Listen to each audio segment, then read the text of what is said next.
We are here to see the Anxious Generation, a presentation tonight by Dr. Amanda Black. She presented at our fall conference. Our conference is a continuing education conference for professionals, and it was so well received, and so we invited her back to do a community event. So hopefully everybody that's watching virtually is also seeing this right now. And we will get started. I want to tell you first a little bit about our organization and what brought us here. Again, I founded To Be Continued in memory of my sister, Shelley. Our maiden name was Two Birds, and her nickname was Tubi. And so that's where that comes from. Continued represents the fact that she was a mental health nurse. She worked as a mental health nurse in a local inpatient unit, and she had a great passion for caring for people who had mental health challenges. In fact, saved lives on a daily basis, doing that very work. And while we do not provide professional services at To Be Continued, we carry on her legacy through advocacy, education, and outreach. My sister died by suicide 8 years ago this past Tuesday. And so, you know, there is definitely, that was definitely a time when it was life-changing for our family. So there is kind of a before and after this all. And so she would be just so delighted to know how much her legacy can carry on to bring about all of this awareness. So thank you very much for being here. We would like to thank the Hutchinson Cable Company and the Hutchinson High School for providing the space and the technology. We will also be recording this, and it will be shown on our website afterwards. So if anybody is panicking that they can't get here this evening or want to rewatch it, it will be available for a time. We also want to leave some time for questions and answers, and so we're doing it in a way where you can reach out via text. So if you would text this phone number, if you have any questions, comments, and then we will get those to Dr. Black, and she will be able to address those at the end of the presentation. Next, I would like to show a video about some of the work that we do at To Be Continued. We have a large school program called Teen Mental Health First Aid, and we started this program in 21 and with 2 pilot schools, Lester Prairie and Sibley East, and it grew to be 9 schools to 16. This year we're at 20 different schools. But last spring, our 2 pilot schools achieved the milestone of having all 10th, 11th, and 12th graders trained after having the program for 3 years in their school. And so Boyd Hooper from KARE 11 News caught wind of this and featured a story about us. And so I'd like to share that short video with you now.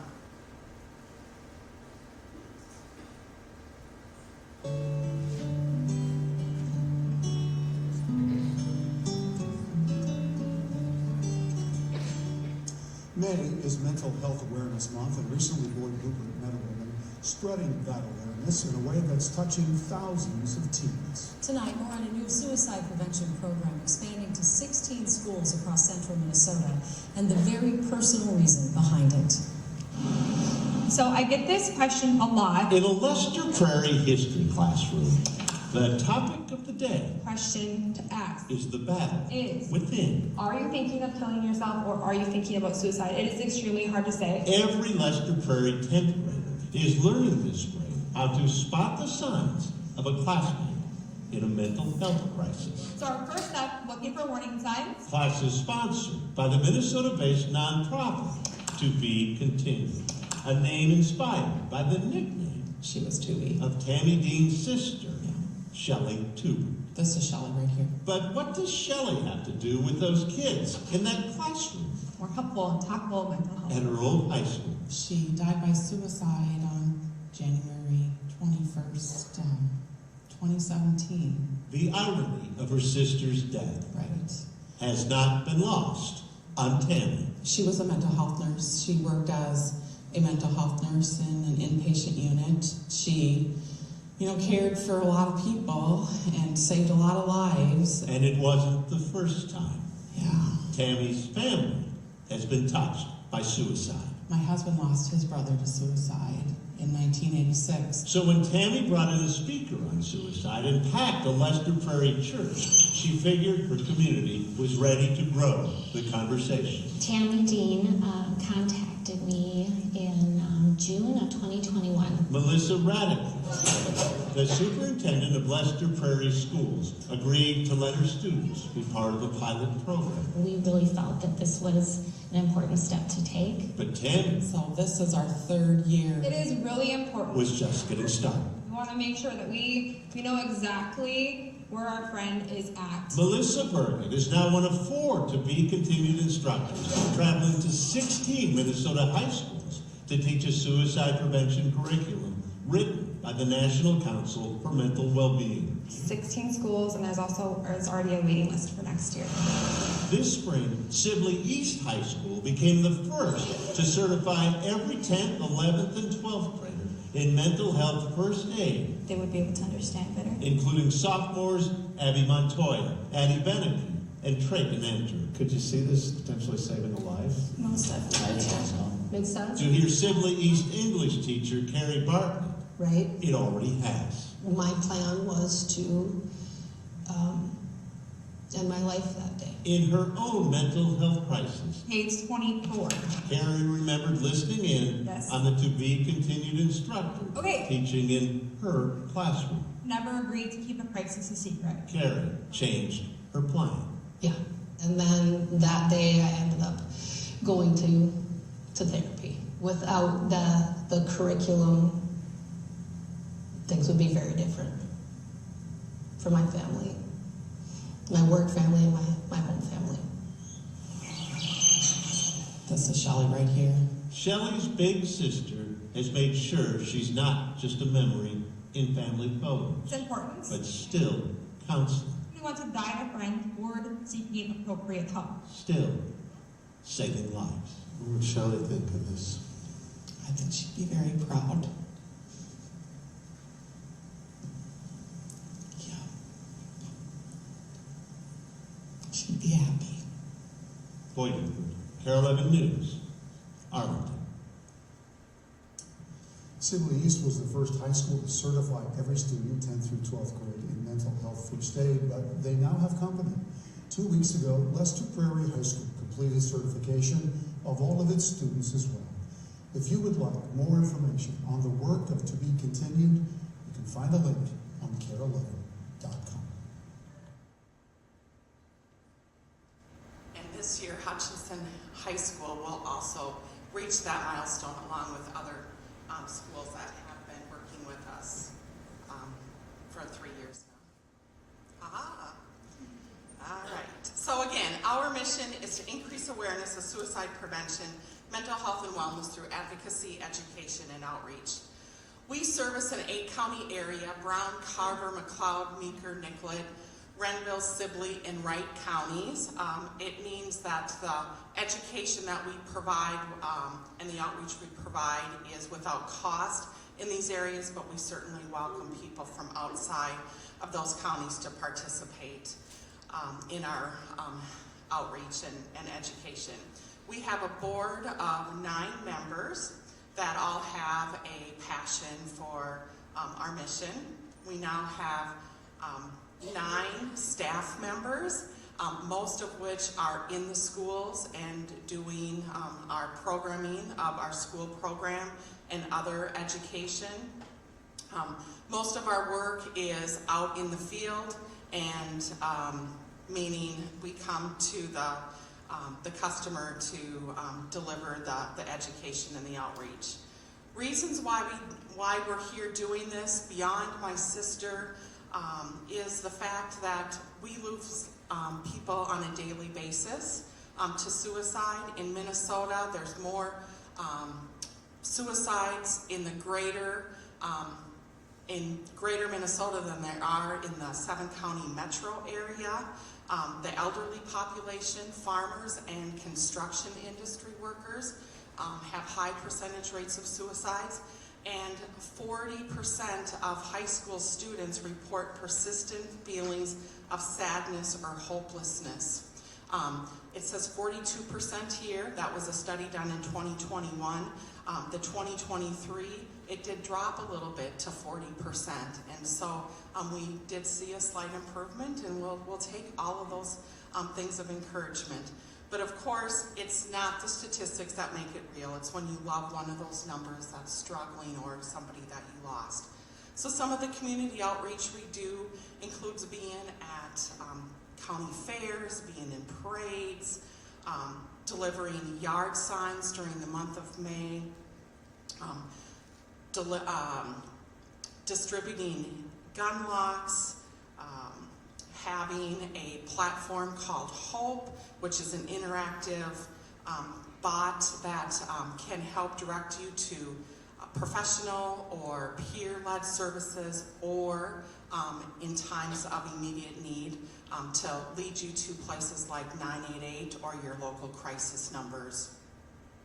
We offer a support group for suicide loss survivors, and we also offer a support group for those with mental illness. All of this information is available on our website.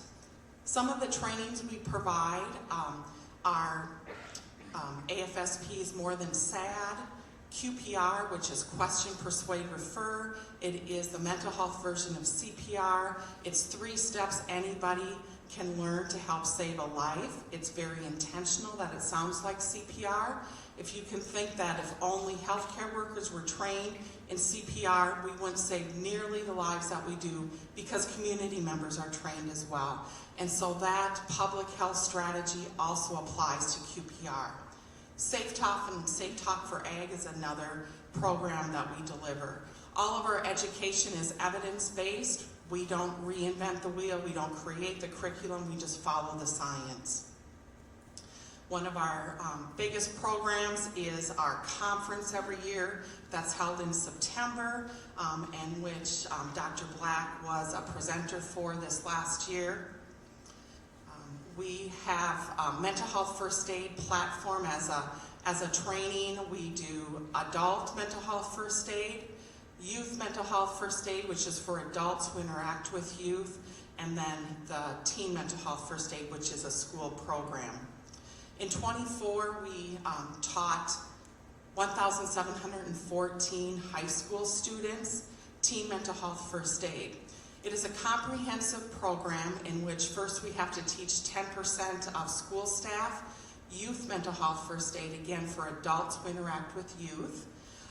We have a parent session that is available, a staff session that is available, and then we go into the classroom. We are not allowed to teach it in a large group assembly. We must teach it in class sizes that are typical for the school. So if there are 8 sections of Health 10, then we go into each one of those sections of students. And it is a 6-lesson curriculum plus an information session. So of the 20 schools that we're in, we have 80 sections of students that we're teaching this to. We do not charge the schools for our trainings or for this teen program. It costs about $2,500 to teach one section of students, of approximately 30 students in each section. So it is an investment. We have safety measures in place that include an exit ticket process. We have not had a school drop us. We've had very little opt-out, and so we really feel like this is an upstream approach in which we can provide this education of how teens can recognize signs in themselves or others and get them to a trusted adult and know what those resources are. We have a training day every year in June that provides these evidence-based trainings all under one roof. Again, we have our conference in September. We have resources on our website and also Hope, which is, there's a link on our website to get to that. We do not receive any federal or state large grants. We do this really by the generosity of community members and businesses and those that help support our Dancing Like the Stars show. How many have heard of the Dancing Like the Stars show? Several of you. Wonderful, wonderful. We're in full swing right now. There's 12 couples from around our 8-county area that are very dedicated to being our ambassadors. Not only are they learning to dance and raising money, but they're having conversations in their communities. And for that, you can't put a price tag. So it's a very successful event in that we have a lot of outreach that is part of that. You might recognize some of these folks. These are our dance couples for this year. We have 12 couples from our 8-county area, and also opening act this year by the New Ulm Medical Center. We also offer a bike run every year in September, so if you have a motorcycle, get on board, or if you have 4 wheels, come on over to Silver Lake Legion on the second week in September, on the Saturday in September. Not only do we do the bike run, but we also include education, so you're able to stop at our resource booth at each stop and learn one step of the Take 5 outreach program for suicide prevention. We do a Legends of the Opry show in the fall of the year as our second fundraiser. It's in November. We had it, this will be our 3rd year, and we had 2 sold out shows, so this year we're adding a 3rd show. If you like country music, you are not going to want to miss this show. It is, it's very well done, and we have a lot of local talent that participates in it. Just want to make a big shout out to our premier donors, which include Glencoe Regional Health, Hutchinson Health, Olivia Hospital and Clinic, 3M of Hutchinson, the Chaska Lines, and the Waconia Lines have supported us in this last year, and we'll continue to have a partnership with them. So together we can make a difference. If there's something that you would like to do and support us financially, there's a QR code here that that you can use, either online or there's also some information out at our resource table here. All right, I want to remind you again that you can text me any comments or questions, and we'll get that information to Dr. Black. At the end, we do have a survey that we would like to have you take. We'll also send this out, but if you wouldn't mind giving us some feedback about this program, we would greatly appreciate it.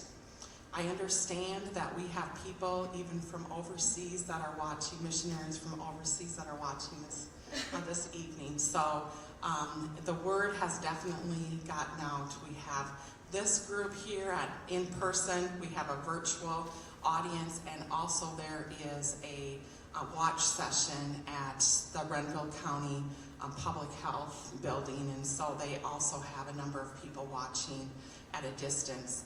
And we have 3 books to give away.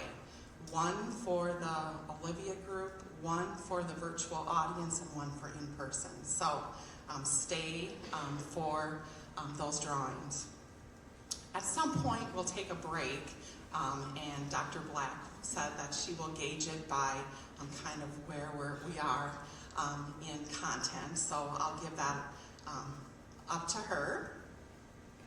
And I guess without further ado, I'd like to welcome to the stage Dr. Amanda Black. She is a psychiatrist at Hutchinson Health. She has been very engaged with To Be Continued. She supports our mission. She is a partner, a friend. She's experienced, and I am just very grateful to have her come forward. Thank you.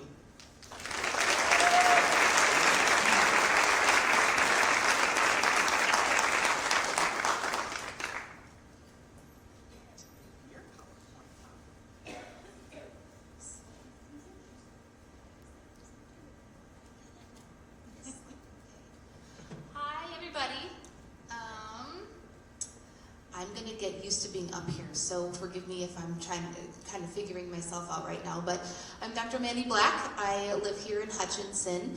A little bit about me. I went to medical school at the University of North Dakota in Grand Forks. I did my psychiatry residency in Sioux Falls, South Dakota at the University of South Dakota. And I've been practicing here in Hutchinson, my first big girl job, for a little bit over 4 years.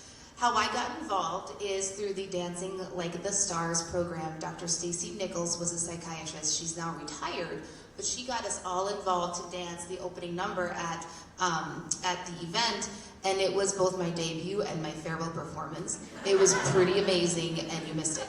So, but I really am very honored. Tammy said, hey, would you like to speak ever? I said, absolutely. I love my job. I love what I do.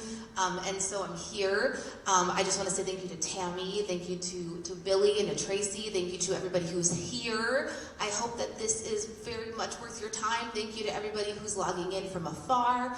And yeah, go Bills. All right.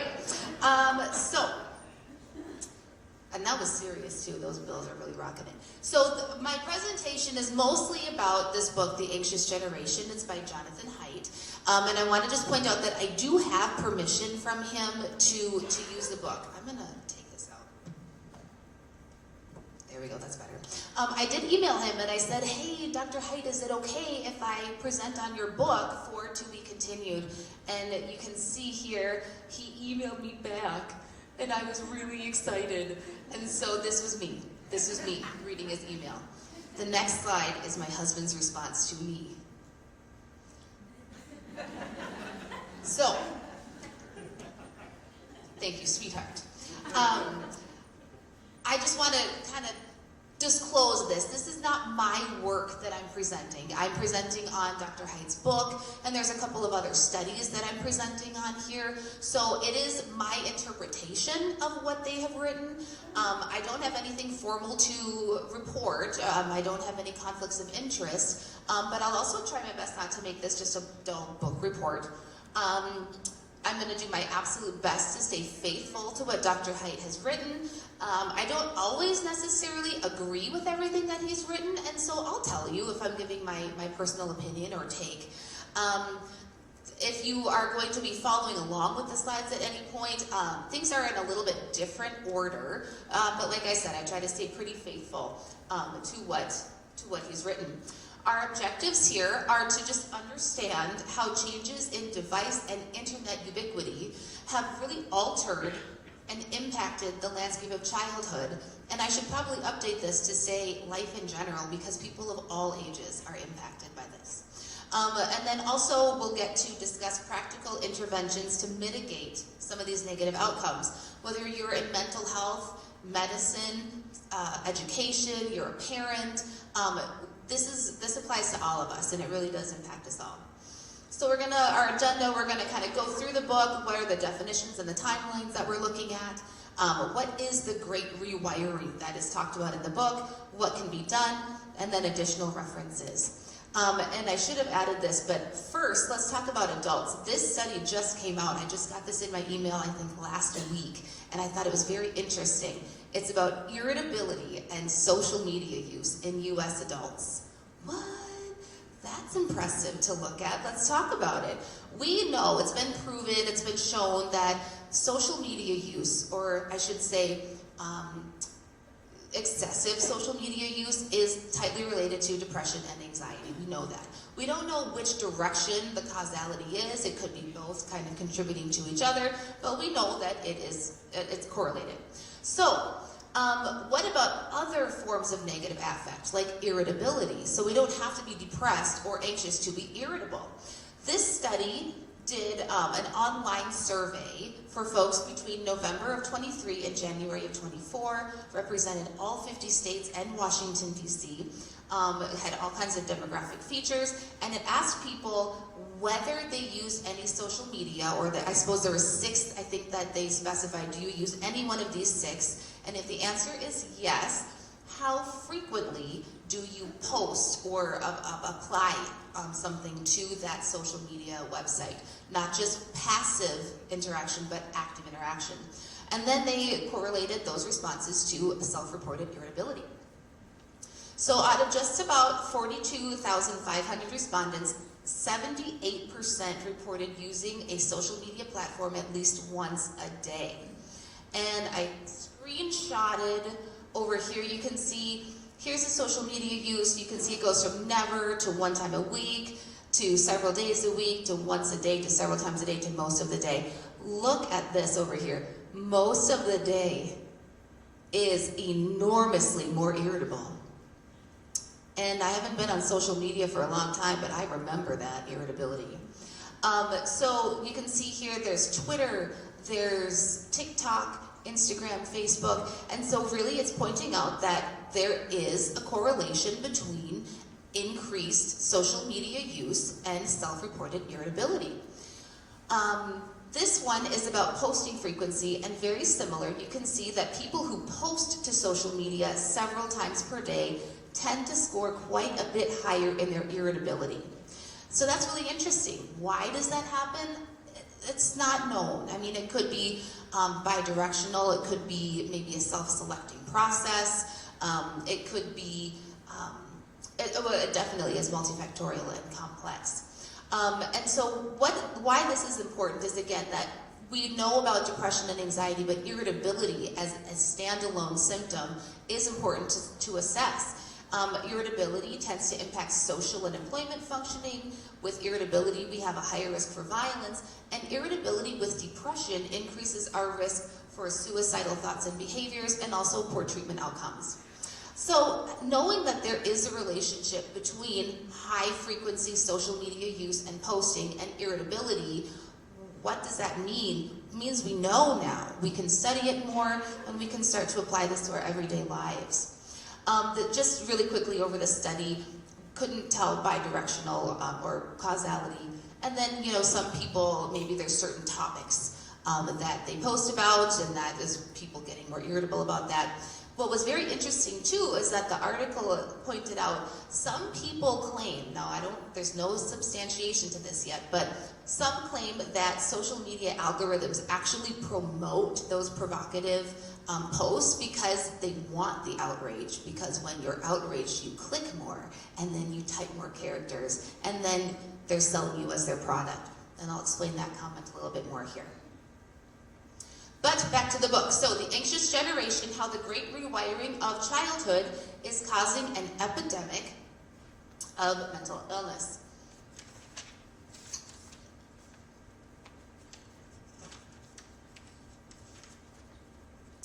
Okay, so we'll start off talking about the different generations. We all heard of baby boomers, and they're from the 46 to 64 time frame, Gen X, millennials, and Gen Z is really what we're going to focus on for the point of this book. People born between approximately 1995 and 2010. People born after 2010 we refer to as Gen Alpha. And what's interesting is when the research was being done for the Gen Z group and the concurrence of the explosion of internet and smartphone availability, what happened when Gen Z was getting into puberty. Now we're looking at Gen Alpha at 2025, they're in puberty now too. So it's going to be very interesting to see how things have evolved or changed and whether anything that we are able to do will change things as well. The Great Rewiring, as the author puts it, talks about the time between 2010 to 2015. So again, when Gen Z was reaching puberty, and he calls it the birth of the phone-based childhood and the end of play-based childhood. And phone, for his purposes, means anything that's connected to the internet. So a laptop, a smartphone, a game console, a desktop, those kinds of things. And what does it mean then to be play-based versus phone-based? Well, play-based is basically how childhood was before phones. Kids spend the majority of their time with peers in the real world. It's a slow growth, and it's a kind of cultural apprenticeship. He goes on to say that it's free play, so we're playing with other kids, and there's some sort of physical risk associated with playing with other kids, which is actually, as he says, necessary. Kids, according to the author, will only take risks that they feel prepared to take. Now here's a point where I don't necessarily agree. I think sometimes kids make some silly risks that they are definitely not prepared to take. But the point is the same, being in person, and he also uses the term unsupervised, so unsupervised play. I would prefer the term independent. I mean, our daughter is 6 years old, so I'm not going to leave her unsupervised, but I can leave her independent to play, and then I can be there to make sure she doesn't chase the ball into the street, which our neighbors are here, and you know she does that. She doesn't learn. Anyway, so those are the things that is play-based childhood, in-person, interactive. Phone-based childhood is based in the virtual world. It is disconnected from actual people. It has basically all of us living our lives online, and these online relationships are by definition shallow. We don't know these people. A lot of times they're strangers. A lot of times they are not necessarily appropriate for our age, and maybe we don't even know what their age really is. This virtual world investment is to the detriment of our real world relationships. And so it hurts our relationships even with those who are not with us on social media because we get so invested in those virtual relationships. So the thing about the virtual world, this bottom point here I really want to point out, is that in the play-based childhood, things are fairly consistent. They're predictable, we know where we are and who we're around. In the virtual world, things are constantly in flux. Norms, morals, what's okay one day may not be okay the next day. Things are constantly sliding back and forth. And that lack of stability and predictability is actually very unsettling. Like it's called the Overton window, you might have heard of. Or you'll maybe watch a movie from, we watched a movie that was 30 years old this year, and we said, there's no way that movie would be made in 2025 because what was okay then is not okay now. And that's been a 30-year gradual change. In the virtual world, that can happen so quickly that it can become confusing and unsettling and actually jarring to who we are and how we view the world. The word is anomie or normlessness. And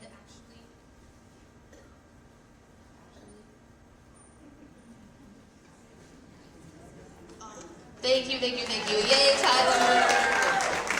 That was a perfect drink break, actually, and it's perfect that my next words were going to be breeds despair, as the mic cut out. So, let's talk about how the timing of this great rewiring kind of came to be, and it's very much involved with the rise of technology and advancements in technology, okay?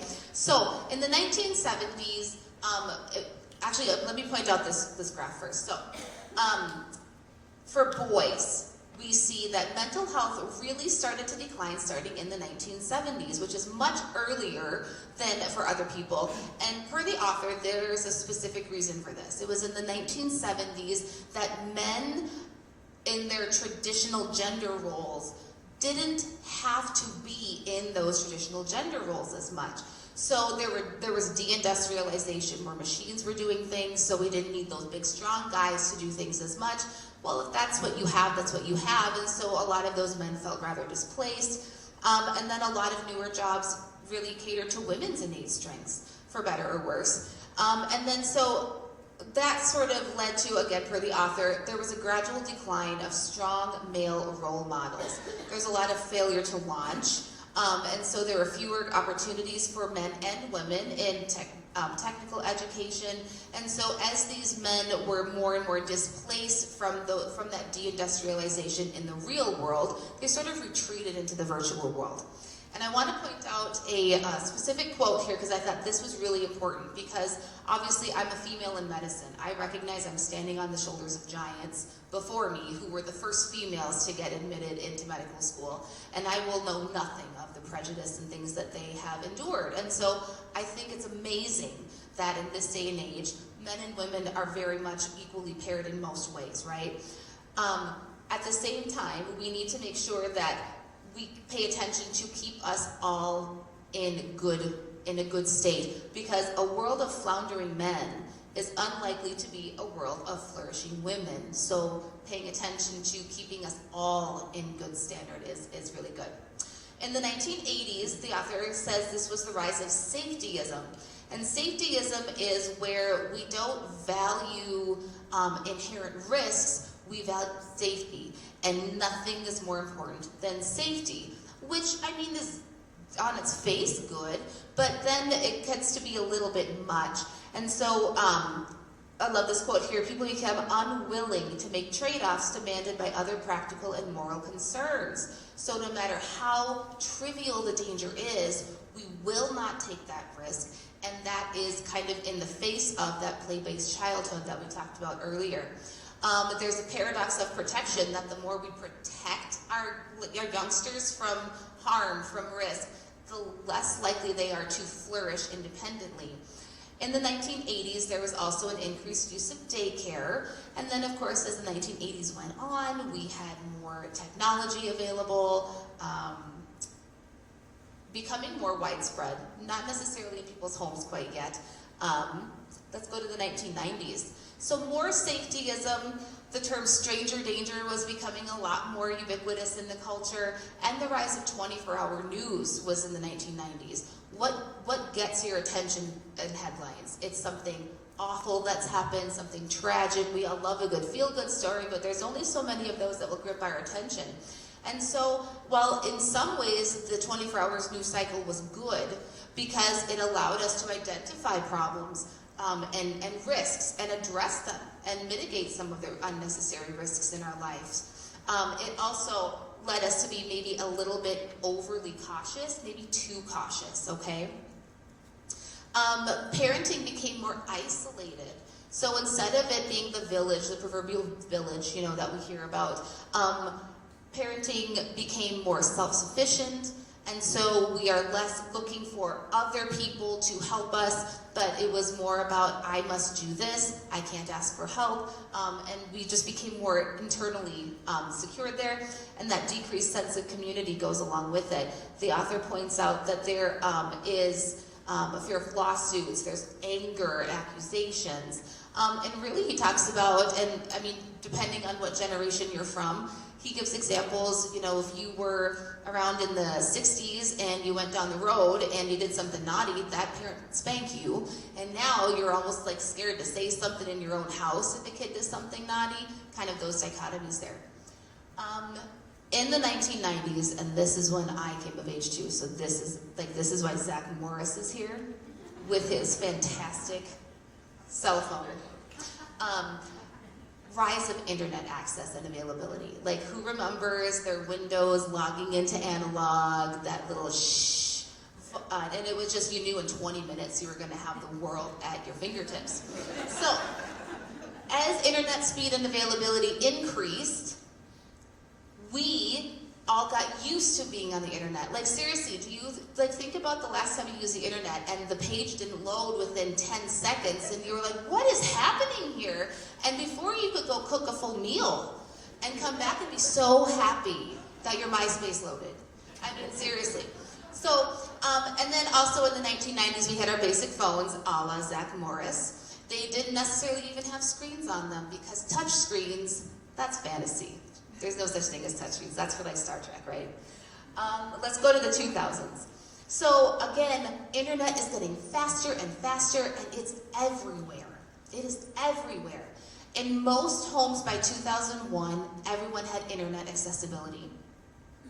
And it's very important to note that for the first 10 years of the 2000s, there wasn't really a significant decline in mental health. There were more cell phones going around, but there were those old flip phones, those analog phones. We didn't have texting until 2009. That's when we had more advances in our technology and our accessibility, and that's right when Gen Z started to enter puberty there. So in 2007, we had our first smartphone.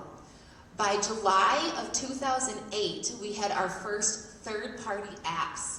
There are about 500 apps. That sounds like a lot, except now you can get 500 apps for any random thing that you want. So now by 2013, and this is still 12 years ago, there's more than 1 million apps. Most homes have a smartphone by this point. And just think about that. By 2013, most homes have a smartphone. Now, how many people in the home have a smartphone at this day and age? So how many different devices are in a home? And on average, it's exploded. On February 4th, 2004, Facebook became available in select colleges. That is, that fall I entered undergrad college, and I thought I was so cool. Because I went to the University of Minnesota Twin Cities, and we were one of the select colleges that had Facebook. So I was so excited to have this Facebook thing. I spent a lot of time on it. Don't tell my mom that, she's probably watching.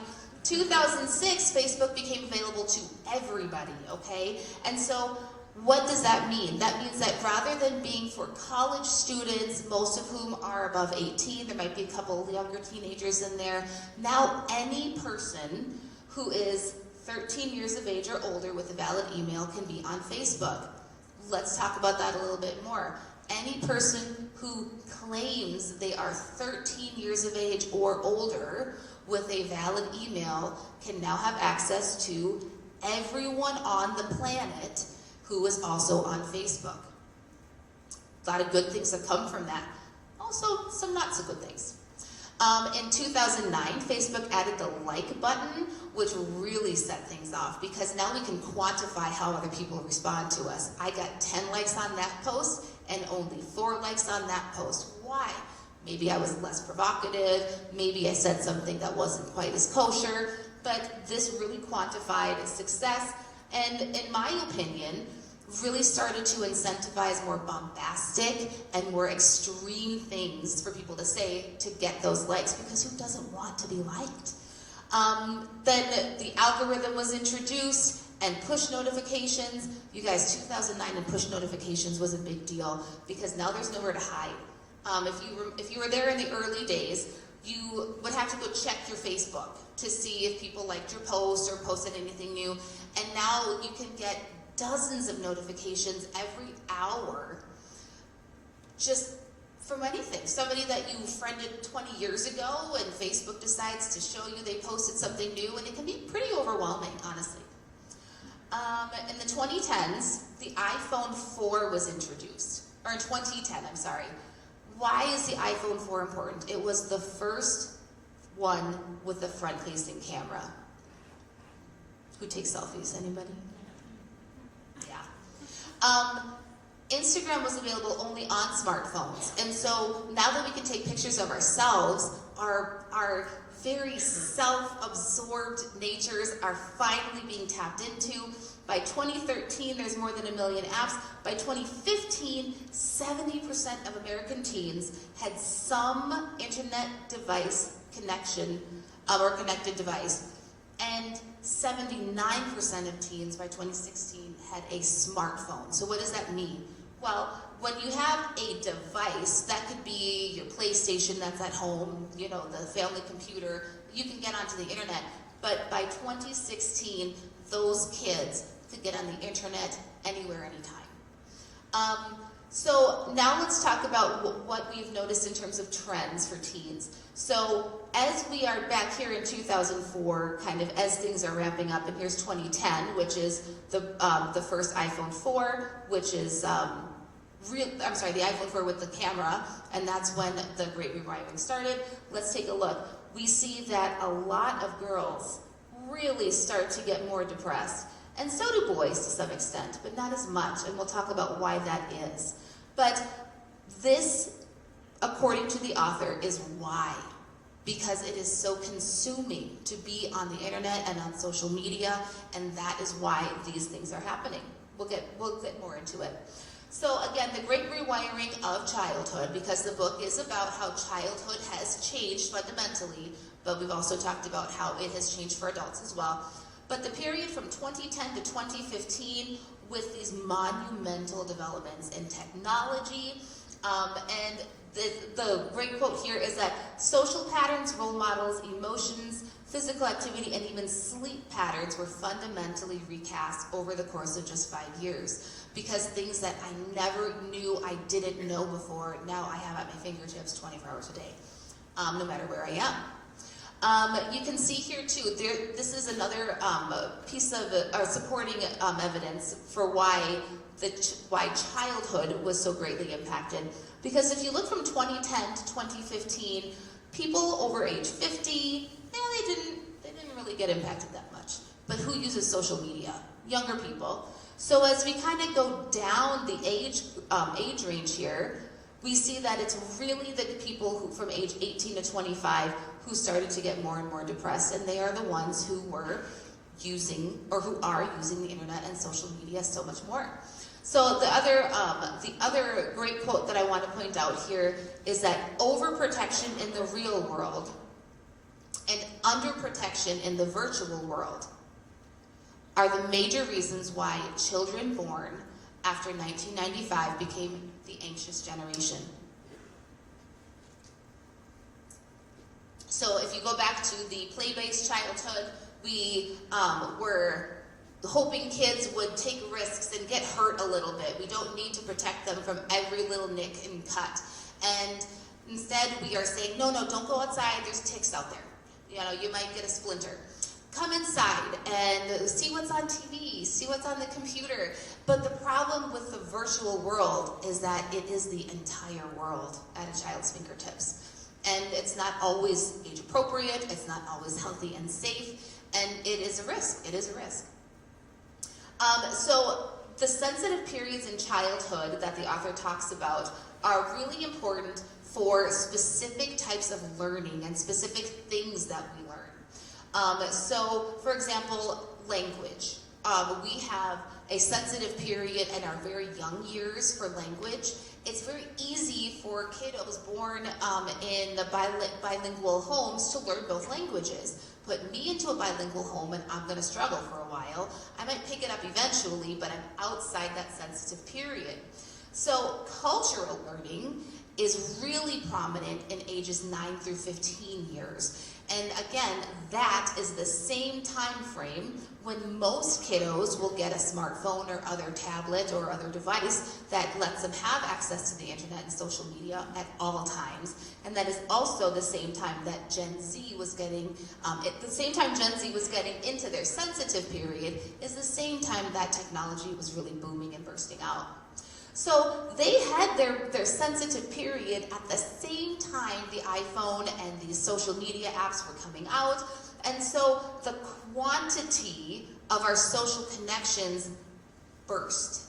I mean, we have how many friends on Facebook? I mean, it's kind of like people brag on how many followers they have and things like that. Thousands and thousands, sometimes millions, right? That's awesome, good for you. But those are, by definition, shallow and unsatisfying relationships. There's no way that you can have a meaningful relationship with that many people, yet it is so important to us to have those status numbers that we tend to focus a lot of our time and energy on maintaining and increasing those numbers. And that is to the detriment of our interpersonal, in-person relationships. It's counterinstinctual. Counter to natural instincts, because especially girls are happiest when they have strong, supportive friendships, even if it's just one friend. Now, that's not to say you can't have a strong friendship virtually, somebody that you meet on the other side of the world or somewhere far away, but the point is that trying to appeal to the masses is really where we lose those meaningful relationships. And there's another quote, the great irony of social media, the more you immerse yourself in it, the more lonely and depressed you become. And it's true, it is true. So, going back to the great rewiring of childhood and what real-world play-based childhood is, let's look at the definitions of it. It's embodied, so I've said several times it's in person. And that way we can see each other. Now, for people who are watching online, I can't see you and you can't see me, or you can see me but I can't respond to you. but we're still interacting in real time, so to speak, okay? So that kind of counts. It's synchronous. So if we're having a conversation, I know when my turn is, when your turn is. Some of us aren't always the best at that. I tend to interrupt people, I'm sorry. But still, it's there. And it's one-to-one.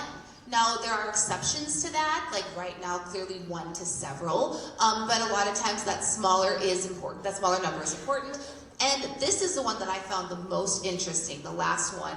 It's a community with a high bar for entry and exit. So what does that mean? So right now I'm standing in front of people, and a lot of people online, I don't want to say anything stupid. I don't want to trip. I don't want to offend anybody. And I want to make sure that I'm getting my point across respectfully. Why? Because I want you to respect me too. Because I live in this community. Because this is being recorded. And because I want to make a good impression. Okay? That is what that means. So people are motivated to invest in the group and to maintain a good standing in that group. And if there's conflict, they're motivated to address that conflict rationally. What are the same features in the virtual world or the phone-based childhood? Well, it's disembodied. It's completely written, not even verbal spoken, but written, sometimes even artificially written by bots. It's asynchronous, which is great. I love text messages, so I can text somebody and they can get back to me when they feel like it. That's amazing. But it also, we lose out on the synchronous communication if we focus too much on that. And then it's one to many, almost like a broadcast. If you post something on social media, everyone can see it. And while that's okay, if that's our only mechanism of communication, we lose out that one-to-one interaction. And then last is the low bar for entry and exit. So I'm in a Facebook group and I say a joke that I think is hilarious, and it turns out it's not so hilarious, and everybody kind of starts making fun of me or telling me how wrong I am and I shouldn't have said that. What do? I just exit the group. Nobody is the wiser. I probably just disappear into the background and I move on with my life. And while that's okay, again, it's okay sometimes. It's just how life is. When we don't have that connection to people and an investment to maintain a healthy, positive relationship with them, it changes who we are and it impacts our mood. And it creates distress and even despair because we don't know where we belong. And I love this word too. The author points out that our relationships in those online communities are disposable. The best example I can think of is when I was in college, I thought Anchorman was the best movie. In fact, it still is a pretty good movie.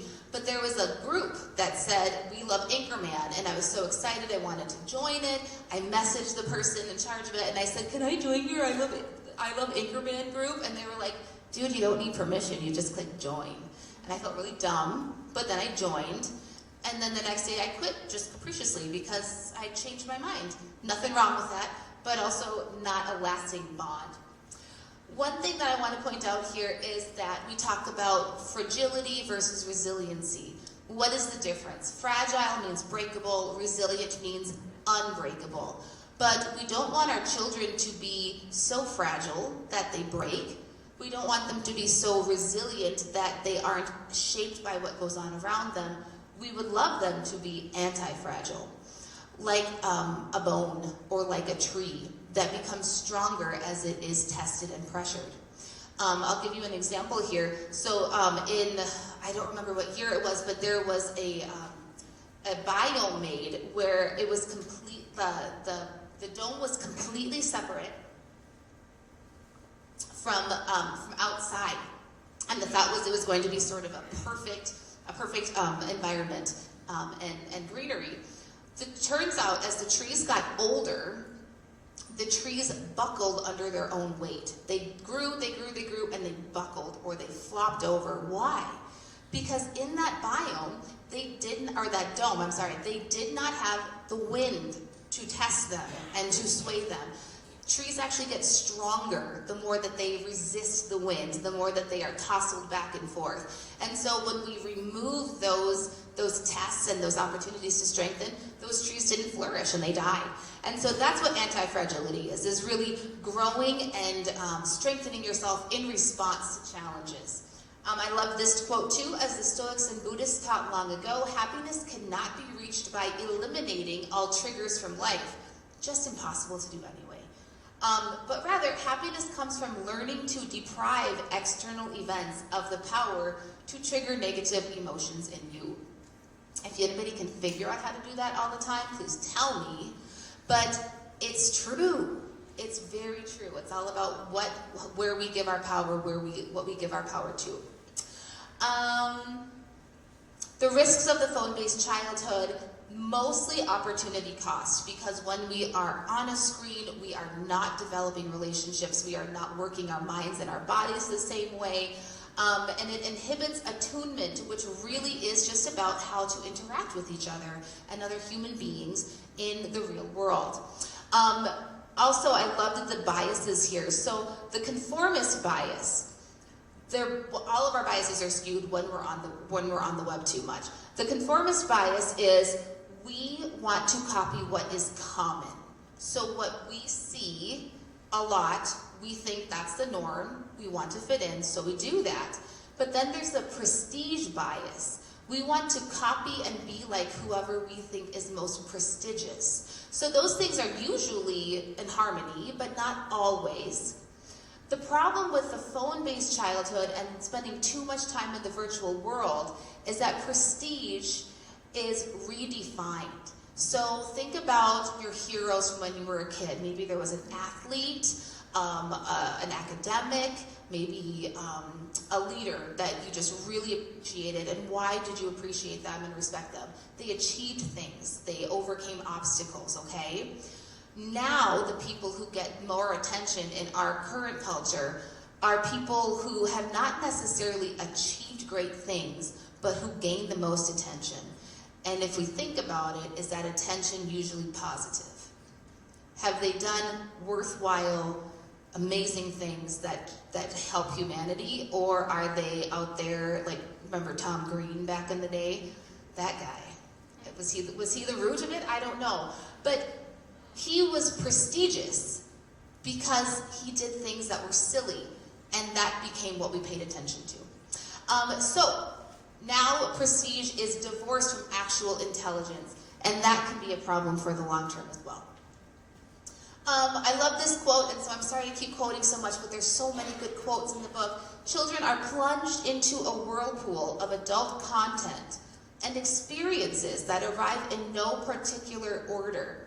Identity, selfhood, emotions, and relationships will all be different if they develop online rather than in real life. Again, not to say that there's no place for online, but it should not be where we develop our lives and our identities. And I really wanted to point out this one because how scary is it to think about everything that can be accessed online? And I mean, everything is online. We would never send our children downtown with a bunch of cash in the middle of the night saying, here you go, sweetheart, go find yourself a snack. What's going to happen to them, God knows what. But when we allow our children online, they have access to legitimately anything, anytime, anywhere, and we don't know who's providing it to them, and we don't know what their intentions are. So it is legitimately a safety issue. And now it's, the author gives this awesome analogy as well. He said, would you allow your child, your 8-year-old kid, to come home and say, hey, guess what? I signed up to go to Mars. I'm leaving tomorrow. Wish me luck. No, you're not. So that's what we do. We allow our children to go into uncharted territory, unsupervised. No matter how much we are watching them, there's always going to be the opportunity for something to sneak under our awareness. I think now might be a good time for a break, Tammy, if that's okay.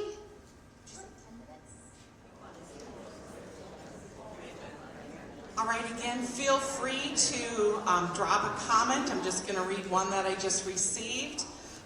No questions, just a comment of praise. Thank you, Dr. Black, for sharing your expertise on an important topic. You are a brilliant psychiatrist and presenter. So with that, we'll get started with part 2. Thank you. Thanks, Mom, for that comment. I still have to pay her, though. Okay, so we're back. We're ready to get back into it. Let's talk more about the great rewiring of childhood. And actually, you know what? My pithy statement aside, whoever did send that, I really appreciate that. Thank you very, very, very much. I am honored and humbled to be here, and I am, again, very grateful. So thank you, thank you, thank you. So what are the risks of the phone-based childhood, again, versus the play-based childhood? Social deprivation, kids who, and especially teens who are online more, they're not engaged in real-world activities, but they're online, more likely to suffer from depression, anxiety. And this quote is really, really telling. The great rewiring, so again, 2010 to 2015, the boom of device ubiquity and internet availability, devastated the lives of Gen Z by connecting them to everyone in the world and disconnecting them from the people around them. And that's kind of an old cliche, right? Who are the most important people in our lives are our family, but we can be sitting next to them at the dinner table on our phones and not paying attention to them. Sleep deprivation is also a big one because I will admit I have spent some late nights playing my different games. But when we make that a habit, that can be a problem. And especially in the teen years, we really need to make sure we're getting adequate sleep for our mood, for our development, for cognition, and for learning. Attention fragmentation. Now this one is really interesting because what is attention but a choice of what we pay attention to at any given time? When we are online and on social media, our attention is by definition fragmented because we are constantly looking at the flashing ad up on the side. We're looking at the update that we just got, the notification that just came through. And so even if we're quietly trying to do something in front of us, the notification on the phone breaks our attention. And so that actually becomes a habit. I love this quote, when we fail to make the choice and allow ourselves to be frequently sidetracked, we end up in a confused, dazed, and scatterbrained state. More so than like my normal default, it's like much worse. And so when we get hundreds of notifications per day and when we are constantly sidetracked, even within our own minds, I wonder if anybody liked my post yet. That becomes a habit and a pattern. So then the question becomes, does that mean that everybody has ADHD? Or does that mean that we kind of pattern ourselves into ADHD? And the answer is yes. ADHD symptoms are much more prominent in individuals who use social media and phones all the time, and people who have ADHD might be a little bit more prone to use them as well. Addiction is the last one, and this is one that might be very intuitive for some and might not be intuitive for others, but this model right here is very, very interesting. It is, the hooked model right up there. The hooked model is what the tech companies use to get us to pay so much attention to social media. We start with an external trigger. We've got something going on outside of us that we like. And so we want to do something. Maybe we get a notification that someone liked our post. And so our action is to go check who did that. And now here's interesting, the variable reward. Sometimes we win and sometimes we don't. And actually, it's better that we don't win every time because then we kind of get excited, but is it going to be a time we win? Is it going to be a time we don't win? This is very similar to what's in casinos, by the way. And so we really want to win, so we keep taking our chances and we get invested in it. And then here's where they really hook us, or we become hooked, maybe is the way to say it.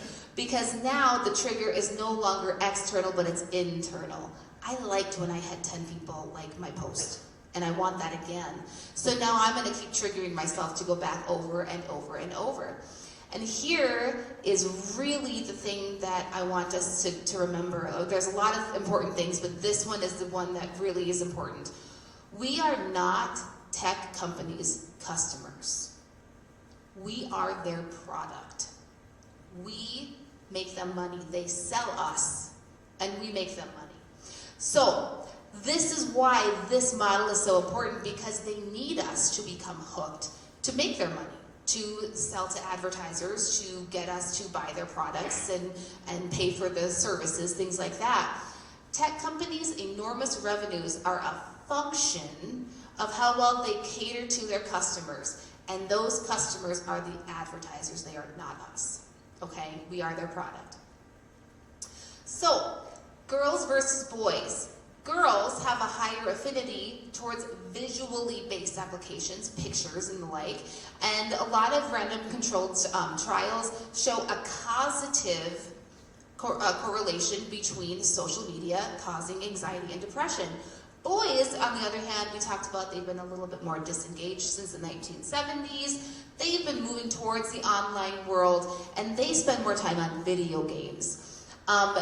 This is what's interesting for boys, is that their risk aversiveness inhibits their transition into adulthood. So maybe they're on video games, jumping out of helicopters and doing some really risky things, but that is absolutely not a surrogate for real life experiences.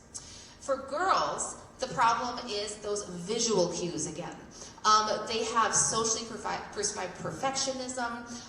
We also have opportunities for cyberbullying. We girls can be vicious, okay? Sometimes those cyberbullying things can happen for the most inane reason. Maybe something happened at school that we perceived there was a look.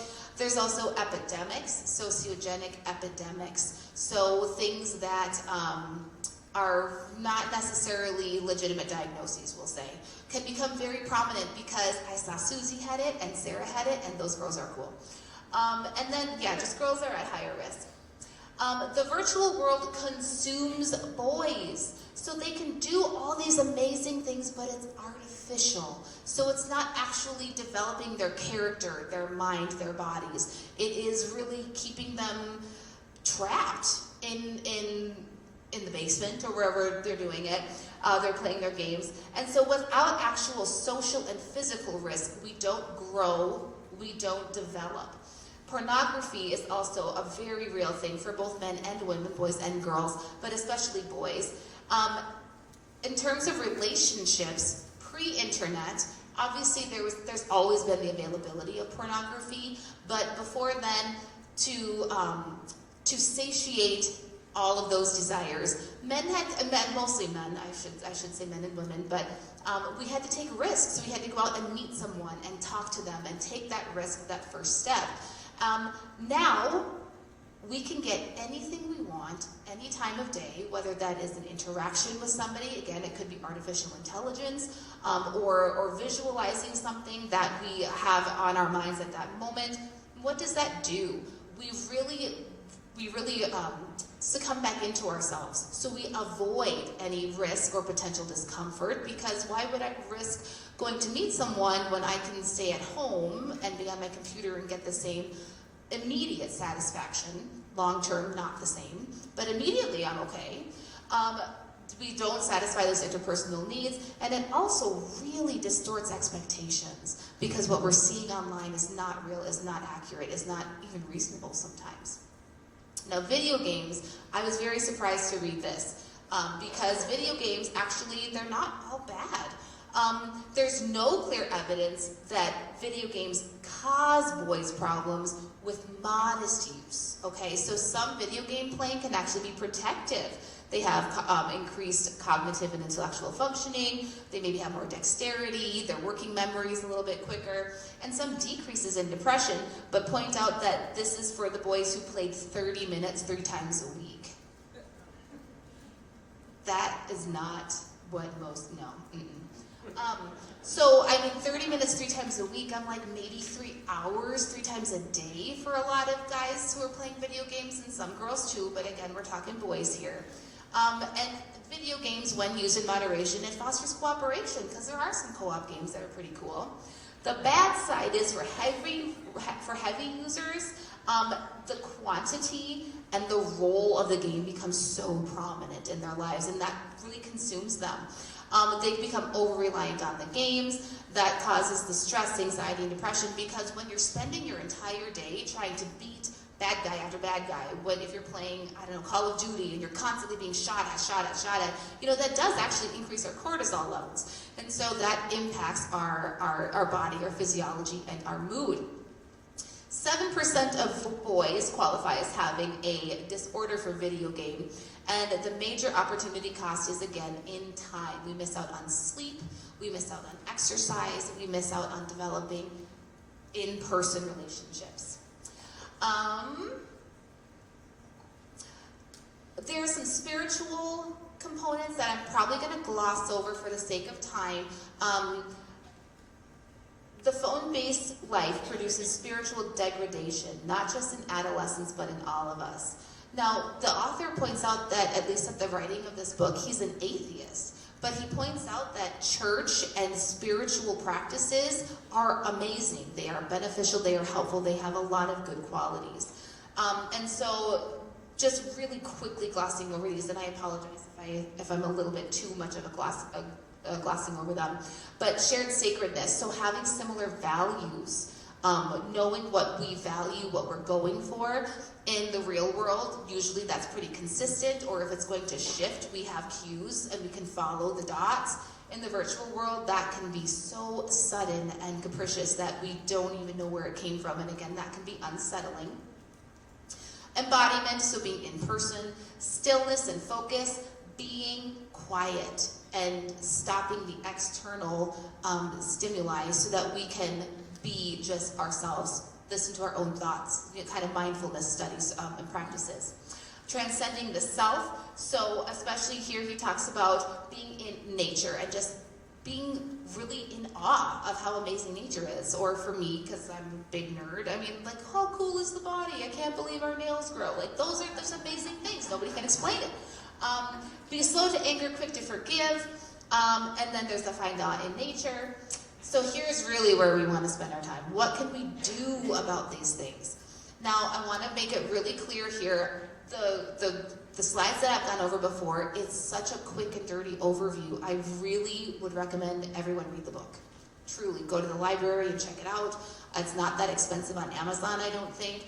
It's a good read, and it's very clearly written, and it's very intuitively written, and it really will back up probably a lot of what you all have thought, but that would make sense, but now you've got the support for it, okay? What can be done? We are all trying to do our best while struggling with incomplete knowledge about a rapidly changing technological world that is fragmenting our attention and changing our relationships. And that's true, we are trying to do our best. This is really new stuff. I mean, think about the explosion of technology that has happened in the last 5 years, and then think about the last 10 to 20 to 30 years. It truly is incredible. Like I mentioned watching Star Trek when I was a little kid, and I was like, there's never gonna be a touch screen. Everybody's got a touch screen in their pockets right now. It's incredible. And so it's really cool, and it's amazing, and it's made such positive changes in our culture, but we also need to make sure that we keep hold of the things that can be negatively impacting us as culture and as individuals. So, it's clear something must be done. I don't think anybody could have necessarily predicted the extent to which we've all been impacted, but especially children.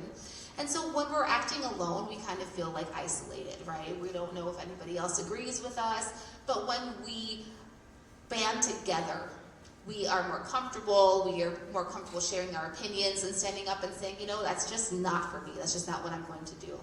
So there's some collective action problems, like social dilemmas, and how do we respond to those? So the collective action problem might be, how do we get kids off phones all the time? Or how do we limit social media impact? Well, we have voluntary coordination, we work together, we work on social norms, we get some technological solutions, and we do laws and rules, okay? This is where, these are some actual things that can be implemented in various levels per the author. So first is no smartphones before high school, which I think that's reasonable. I mean, I got all the way to med school before I had a smartphone, and I was all right. Now I don't know what I'd do without my smartphone, but I had a basic phone. I could make phone calls and I could even T9 text. I got pretty good at it. So before high school and maybe later, there's really not a reason for a kid to have unbridled access to the internet. Number 2, no social media before 16. But isn't the law 13? Yes, and as we discussed before, nobody's enforcing that. My 6-year-old daughter could figure out how to lie to Facebook, say she's 13, figure out an email address, and be on Facebook saying she's 20. It's just the way it is.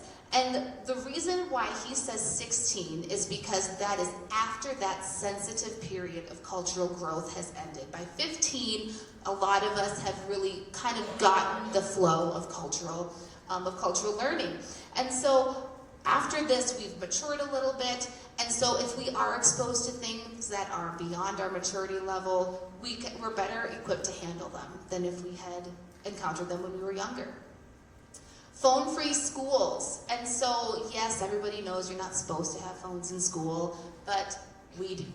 And I admit I've been guilty of this in the past. So he recommends that every school have 0 phones in the classroom. Like legitimately lock them up. Put them in lockers, put them in bags. You have 0 access to the phone all day.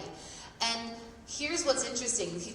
There's a study that was done, and it had people do a task under 3 different circumstances. First circumstance is your phone right here next to you. Second circumstance is your phone in your pocket. Third circumstance is your phone like in the other room in the locker, okay? People who had their phone in the locker, nowhere near them, did better on this attention and cognition task.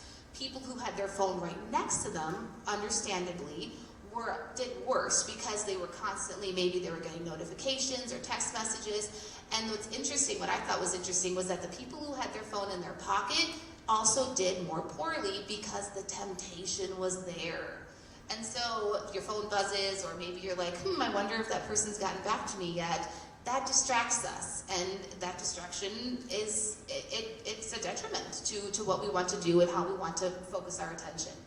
And then number 4 kind of goes back to the real world versus virtual world, unsupervised, or like I said, independent play, and childhood independence. So again, that underprotection in the virtual world is so scary for so many reasons. Even if you're not exposed to those age-inappropriate things, and I believe the research says that like a lot of people who struggle with sex addiction have been exposed to pornography and sexual content at a very young age. Even outside of that, if that doesn't happen, we are still not fostering our relationships the way that would make us healthier, happier people in the long term. So the author talks about rites of passage, and the rites of passage have been around forever. Like in Jewish traditions, we have bar mitzvah, bat mitzvah. In Hispanic cultures, we have quinceañera. In American culture, we have our sweet 16. And he mentions a couple of other things too, Protestant confirmation. But how do we do rites of passage in our very mixed culture here? It's kind of hard to do, and there's no reason to do that because it's okay to have separate beliefs. He's actually come up with these really interesting sort of general rites of passage that can apply to most people of just about any culture. And what I really want to point out here is that rites of passage are important because what do we see, for example, gang initiations? If we don't have rites of passage as a culture, teaching young people how we expect them and how it is healthy to live, left to their own devices, people come up with their own situations and circumstances, and it's not healthy. Hazing, getting into fraternities, or getting jumped into a gang. You might ask, where's the adult in the room? There isn't one. And so that's why these rites of passage can be so important. And so he points out that these are norms, they're not laws, and so feel free to tailor them or agree or disagree. But he points out that in general, it would be wise by age 6, rather than your child being just, they live here, yeah. They're part of the household. They contribute. They don't just live here and eat here. They also do chores, and they're invested in the goodness and the success of the household. By age 8, We give them a little bit more freedom. They can maybe have a little bit more time in groups and without as much adult supervision. And they can handle some errands, like if there's a store down the street maybe that you trust. And then here, you can see at the bottom, you can give them something with access. I mean, even at age 8, sometimes I know I would feel better if my kid's going somewhere, I'm not there, they would have a way to contact me, but it doesn't have to be a smartphone. There's watches, there's those and flip phones and such. By age 10, we can give them a little bit larger radius to roam around in basically independently, and we also give them more responsibilities as they demonstrate good judgment. So it's not like you're 10, here's this awesome thing, you know, it's a privilege, and so if they demonstrate that they can handle it, then they get it, and if they abuse it, they lose it. And then here's what's really important, or really interesting to me. Avoid filling afternoons with structured activities, which is kind of counterintuitive because we think our kids, they're gonna get into trouble, right? But not necessarily. We don't have to have them in sport, after lesson, after lesson, after class. Allowing them to do their own play, kind of create their own time in healthy ways is positive. It's very good for them. By age 12, they're little apprentices. And so we would want to help a 12-year-old find other adults they can learn from and build relationships with, not only mom and dad, but they're really starting to learn how to be their own people. Age 14 is when most people are getting into high school. With high school comes increased independence and also a lot more pressure. And so we want to see kids at 14 maybe starting to work for pay or volunteering, joining a team. We really just want to help them learn that there's a dignity in earning what you get. That just like at 6 years old, we don't just get things handed to us. You know, you're part of the family, we're going to work together, we're a team. Here too, but it's just a little bit more externalized outside the home. At age 16, again, here's where he talks about intranet adulthood. Now maybe we can do a smartphone. The kid can drive. I mean, yeah. And so if they can drive a car, or most people can, then we can probably trust them to have a smartphone within reason. But again, if it's abused, it's lost. Age 18 is legal adulthood. We can vote, we can do military service, and then age 21 is full legal adulthood. And at that point, there's not much we need to do as parents or educators or people invested in the kiddos' time. But just worthwhile to point out that if we are helping our kids at each stage learn the responsibility, also the self-regulation and the appropriate interactions, by the time they're 18 and 21, they're going to be a lot better adjusted and much less likely to struggle with depression and anxiety. So, understanding this race, and I thought this was very interesting too. I'd never heard this term before the book, and so I might be out of touch, but the race to the bottom of the brainstem. This, when you think about like neurology and neuropsychiatry, we think about the brainstem as being the most basic thing. If we lose our brainstem, we don't breathe automatically.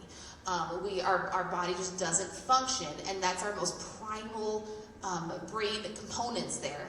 And what the tech companies are trying to do is get us at our primal state, because they want us to instinctively and instinctually come back for more and more and more and more.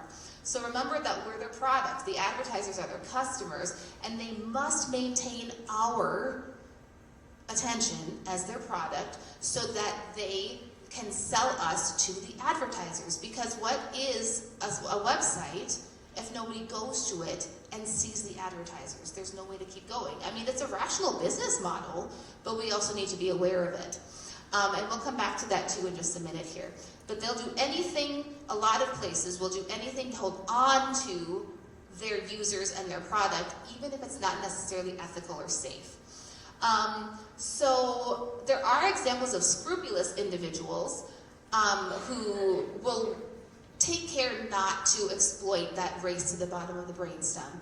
But keep in mind that if one company is showing integrity and doing the right thing, it doesn't prevent another company from doing it. So that company might go out of business. It's a very laissez-faire kind of thing to consider in terms of the economy, but it also is something we need to keep in mind so that we can regulate ourselves and our kids. So what do they want to do? They want to get more users. So it doesn't necessarily matter to a lot of these social media companies if there's an 11-year-old masquerading as a 13-year-old, because that's a user. We're getting more clicks, we're getting more posts, we're getting more likes. And the younger we start, the more likely we are to get hooked in that model that I mentioned earlier. So sometimes companies will try to get younger kids engaged because the younger they start, the more likely they stay. They also want us to spend more time on the platform, so those algorithms and AI algorithms will figure out what we want, or what they think we want, which interestingly can be how your child can be watching one video and you come back 30 minutes later and they're on something maybe wildly different or even wildly inappropriate, because there might be a subtle theme within the first videos that were selected, and that might not have been accurate, but AI saw it. And so now it's moving the video content towards this other theme that is inappropriate or unintended. And then also they want people to engage and post, because when you post, you get a tangible and a quantifiable feedback about how accepted you are, how right you are, how liked you are. So it gamifies social interactions. The more likes I get, the more likely I am to do that next post because I got likes before. And if I don't do something right, I will just leave that community and I'll start again somewhere else and try to get likes there. All right, so the government can do some things, a duty of care, just making sure that let me be more explicit. The government and tech companies, per the author, can do the following to help with the situation, okay? So just a sort of duty of care. So tech companies would need to make sure that the people signing up for their services are 13. Now, I don't think that necessarily would change that, a 70-year-old person could masquerade as a 15-year-old, nor that a 13-year-old could masquerade as a 35-year-old. But if there is a way to ensure that the person is of the minimum legal age, that would prevent some of those younger kiddos from getting onto the platforms. This would, for some people, represent censorship, but actually in the book he gives a couple of very clear examples of how it doesn't necessarily have to be that way. Raise the internet adulthood to the age of 16. Again, that's beyond that sensitive period for cultural learning. Our frontal cortex is still developing until we're in the mid-20s, but by 16 we've got enough wherewithal and hopefully maturity that we can experience these things. In fact, there's a quote, I think, from Aristotle: it takes a very educated mind to entertain a thought without accepting it. By 16, we're better at that. 16 years old was actually the original age that was proposed, but in Congress, the reason why 13 was selected was actually kind of arbitrary. And the biggest concern was not related to science and brain development and maturity and capacity to handle what the internet can bring. But it was, people were worried that some 13-year-olds or younger than 16-year-olds might not be able to get access to information about like contraception and family planning and things like that. So that's why 13 is the age now. But again, we've sort of seen that 13, it might still be too young to be exposed to some of these more mature themes that are on there. And again, there's still the obligation to verify age. And then the government can do the phone-free school. So he points out, the author points out, all levels of government can support and subsidize phone-free schools. And since I read the book and put this presentation together, I think there's been a couple of schools that have implemented like 0 phones, and it's been very good. It's been a very positive response in terms of academics and mental health of the students. Again, not just the rule is put your phone away, so just put your phone away, but your phone is locked up, you don't have access to it. I want to point out something here, and it might be in part of the next slide, but what I thought was very interesting is that in a lot of schools nowadays, we see it touted, every student has a laptop, every student has a Chromebook. You realize that that is not necessarily the best goal when you compare the people who are in the top 1%, the people who own the tech companies and they're very rich and they're sending their children to these prestigious schools. They don't have computers, they don't have phones, they have very limited access to technology, and what technology is available to them is highly structured and supervised. So it's very interesting when you see the people who are promoting the internet access and the social media, their own children do not have that same reality as a lot of people from lower socioeconomic statuses. Governments in the real world, so that was governments and tech companies, now governments with the average person. Don't punish parents for giving your kid real world freedom. The author points out there was a 6-year-old who I think was on the subway in New York. Personally, I don't endorse that. I think that's a terrible idea. But that was the example he gave, and okay, that's all right. More play in school. So much of school is structured, and there's pictures of playgrounds that have rules for everything. Don't bounce the ball more than 4 feet high, and you can't do anything without a regulation.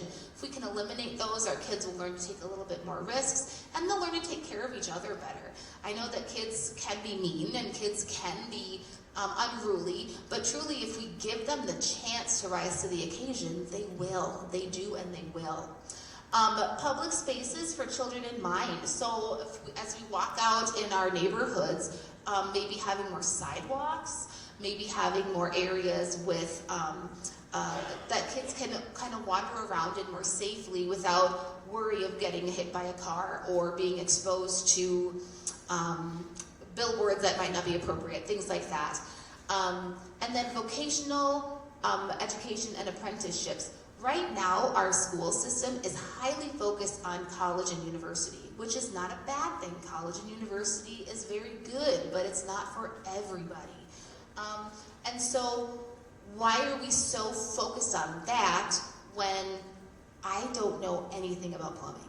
And I'm screwed if somebody says, I need help with plumbing, I've got nothing. So we need plumbers, we need these other people. Not everybody needs to go to college, not everybody is meant for college.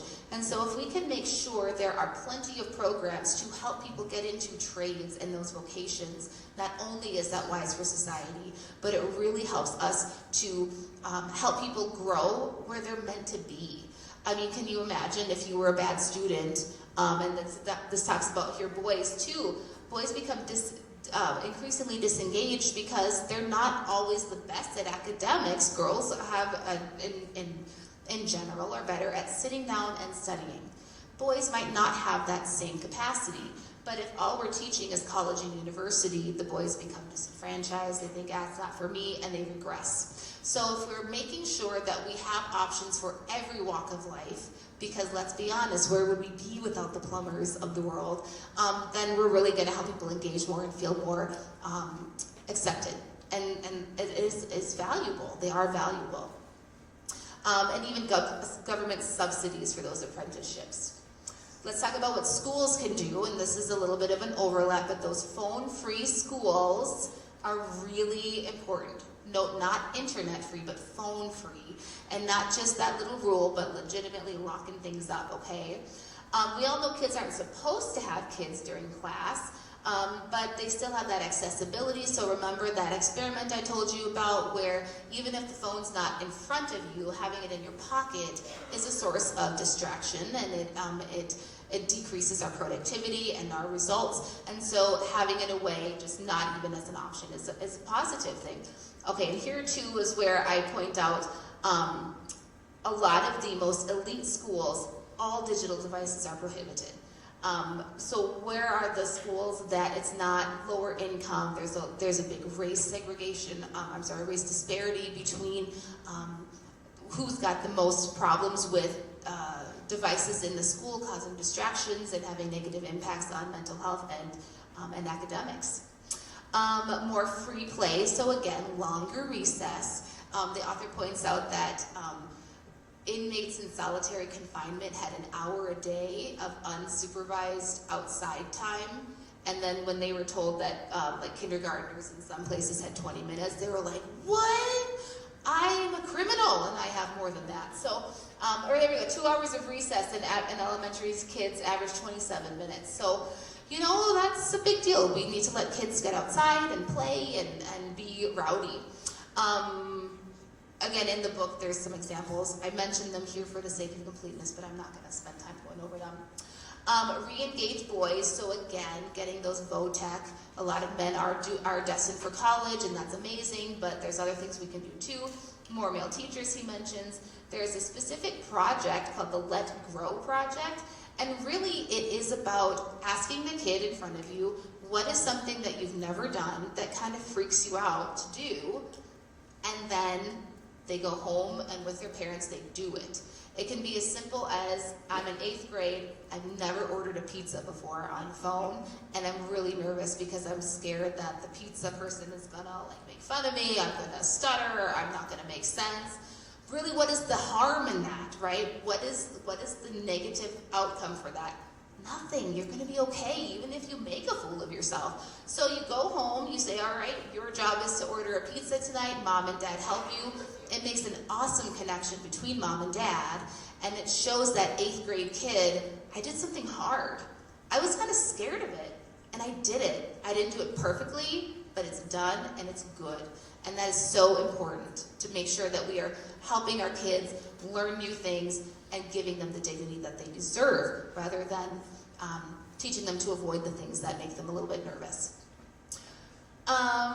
Parents, okay, here we go.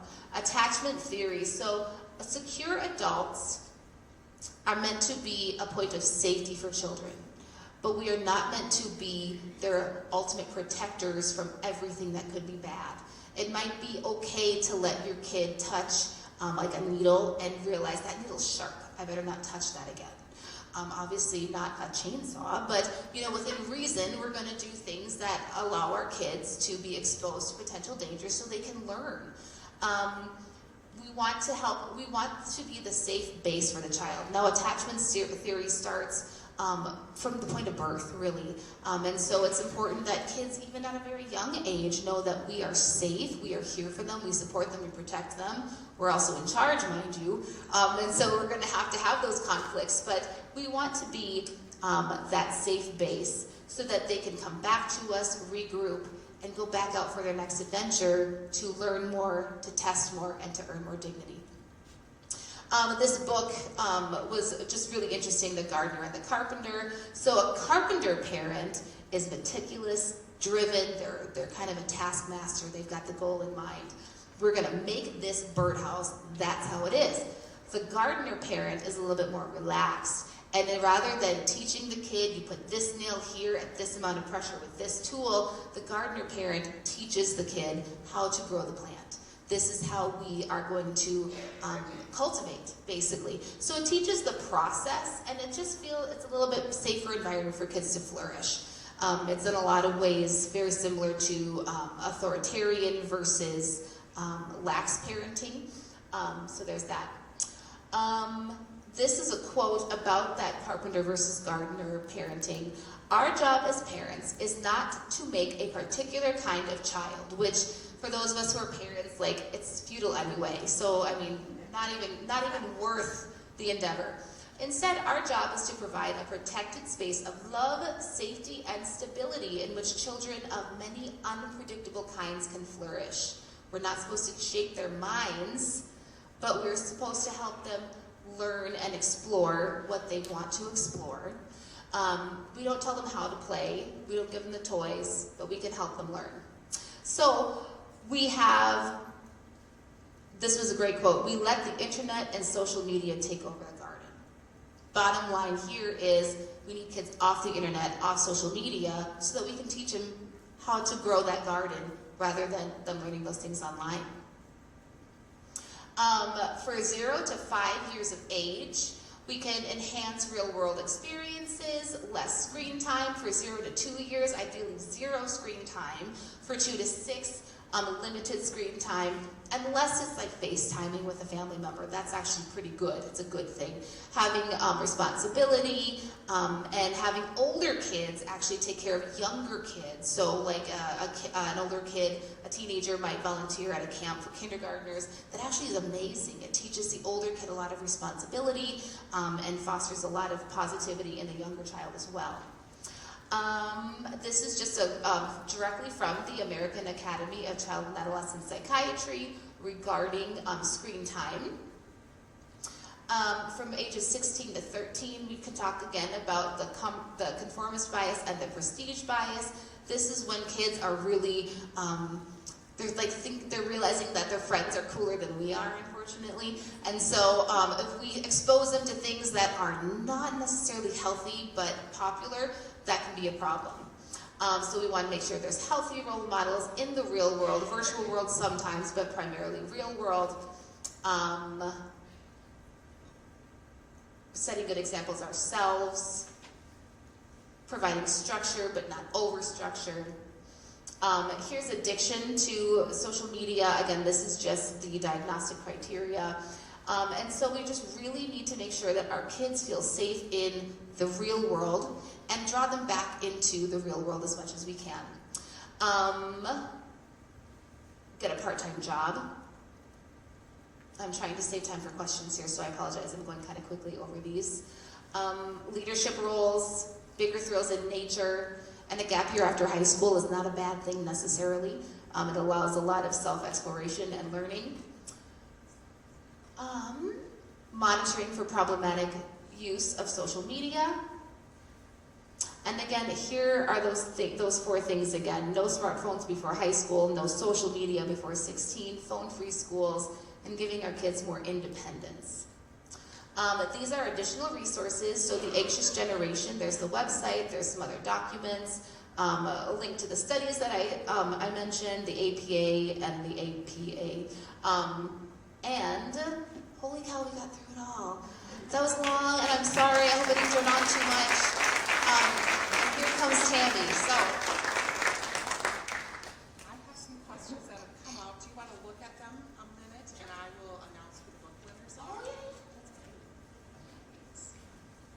So, I'm going to start with the virtual one. I would like the winner to please text me so that I know that you're watching, so I can actually say that you were participating. So it is, my phone number is 507-381-4082, and that would be Caroline Paulson. If you could please text me, 507-381-4082.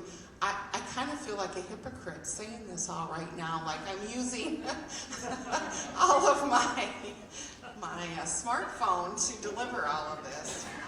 And then in person is Andrea Moore. Andrea, all right. Congratulations.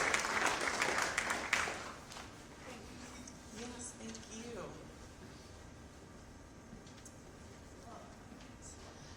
So the questions that came up right now, how do we as parents support our kids as we try to intentionally raise play-based kids?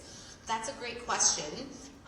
Being there and spending time with our kids, but also helping them to foster good relationships with others. Maybe we need to get in touch with other families with similar age kiddos and kind of rotate those kinds of things. Also limitations on the amount of time we spend on internet and on devices. And the book gets very clear, and this is very wise. We don't want to focus on, you've had your hour, you're done. We want to focus on, hey, I see you've been on that for a while now. And it might be like, maybe if the limit is 60 minutes and it's been 75, we're not going to be punitive about that. We're going to say, hey, let's go take a walk. Or you want to play a Pictionary with me or something like that. Just making sure that we're not demonizing or punishing the kid, but just gently redirecting is very, very helpful. The next part is they may become alienated or teased for not having a device. Yep, absolutely. And that sucks. And sometimes life isn't fair. And I guess it just really boils down to, it's okay for kids not to like the rules that are in place. They don't have to like them, and you can acknowledge that and encourage them, like, I get it, kiddo, you're the only one who doesn't have it, and I know that's hard. And that's still just what I believe is best for you.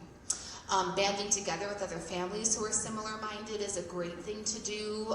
Trying to get together and make events where the device is just not the focus. And then the next part is those kids without devices may seem more mature, find it hard to connect with their peers. Yes, but they are going to be more mature. They're going to be much more ready to thrive in adulthood. How can we continue to encourage and support them? Doing everything you can. I mean, the best you can is good. Just remember, like, you don't have to be perfect. We just have to do our best. And then the next part says, with the science-based data providing obvious linkage between tech and mental health, why are we as adults so afraid to regulate the kids' usage? Why are we so afraid to remove devices from academic settings? I think the second one, removing from academic settings, is getting better, as now that the evidence is here, the science is here, a lot of schools are really moving towards really making the school phone-free. And any kind of parent who comes in and says, well, my child has eczema and they need to text me. No, they don't, and you're going to be okay. So we have to reassure the parents as well. And then why are we afraid to regulate the kids' usage? I could get myself into trouble here. I think because we're afraid of kiddos sometimes, and we don't want them to be mad, and we don't want our kid to be sad at us. And really, again, it's okay because we're in charge. So they don't have to like our rules, and it's okay for us to say, I get it, I would hate this too, and I just need you to know that I'm on your side, and I'm not doing this because I'm having fun with it. I'm doing it because I truly believe it's safe, and I truly believe it's what's best for you. Now, let's go get some ice cream. Okay? Does that work? Okay. And I have not heard back from our virtual person, so I'm going to move on to number 2, and that would be Jacqueline Gehrke. Again, if you would please text 507-381-4082 so that I know that you were in attendance. That would be great. Okay, so the 1995 kiddos were a part of the Great Rewiring. Those kids now having their own kiddos, how do you see this continuing, and will the effects from what will be the effects of COVID-19 in virtual school? Those are excellent questions. Yeah, as we kind of saw so I might not have a good answer to this, okay, just prefacing that. I suspect there will be a lot of needing to break cycles. Like even now, I've got a 3.5-month-old baby at home, and sometimes while I'm feeding him, I find myself holding the bottle and playing my little word game. I mean, at 3.5 months, he doesn't need all that much attention, but as he gets older, he deserves my attention. And I don't need to be playing a game all the time or checking my emails all the time. So making sure that we keep ourselves in check and just being aware of our behaviors. COVID-19 and online school, I think that really exacerbated our disengagement from in-person experiences. And so we're going to have to kind of fight back on that. Like even some infants showed some delay because when babies saw people only with masks on, they are delayed. They're not as adept at identifying facial features and emotions, and so they'll need to catch up, and I hope they do. But we did the best we could with the information that we had, and now we know more. And so, yeah, we do things differently if we can. Yeah.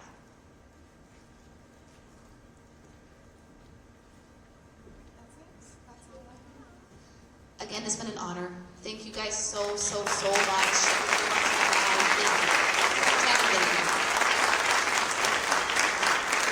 And I heard back from the virtual attendees, so we're good.